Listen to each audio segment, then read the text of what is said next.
Get ready with me as I talk about the top GI side effects associated with GLP-1 medications and how to fight them. Okay, this is a topic I'm super passionate about because different studies show that anywhere between 20 to 66% of people have to stop these medications, not because of insurance costs, but because of GI side effects. And what's the point of having an amazing medication if you feel terribly?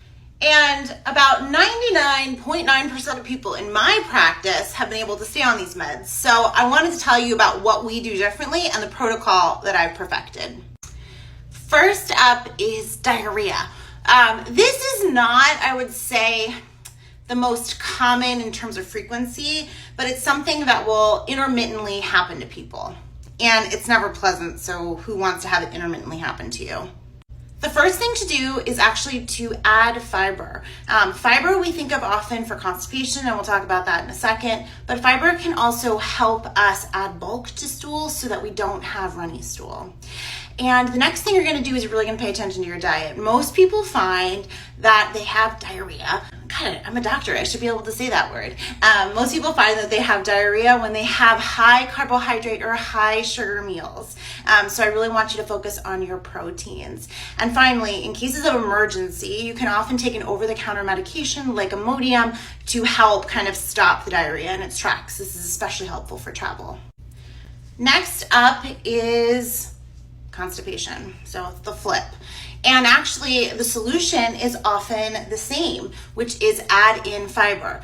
Now, people who are on GLP-1s, their appetites go down and they have to be careful about what they're eating. And often fiber is one of the first things to go. So it's really important from the get-go to add in a fiber supplement. It's often a low bulk, easy way for your body to get the benefits. And then over time, as you get adjusted to the medications, you can add back in more fruits and vegetables for fiber.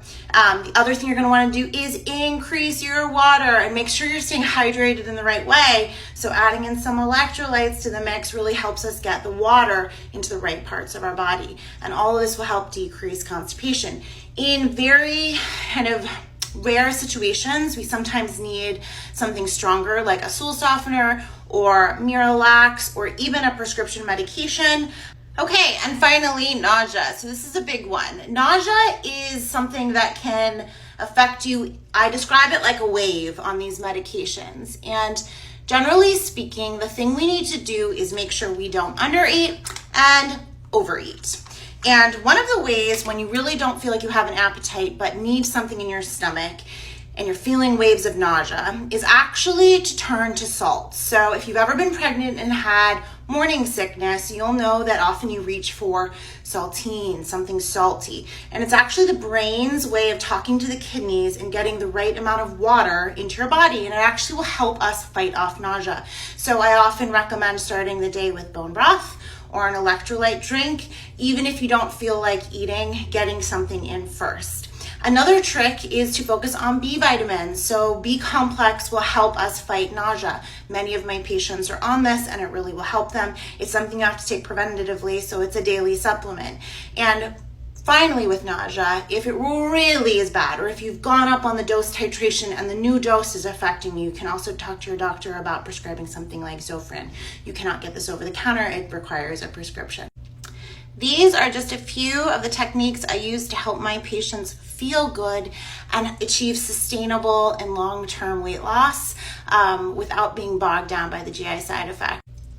One last tip, if you're feeling these side effects and you're losing weight and you feel like the side effects are better than the weight loss, talk to your doctor, go down on the medication. Not everyone needs to go up with every month and not everyone needs to go up to the highest dose. Some people see benefit with lesser side effects at lower doses. Hope this helps.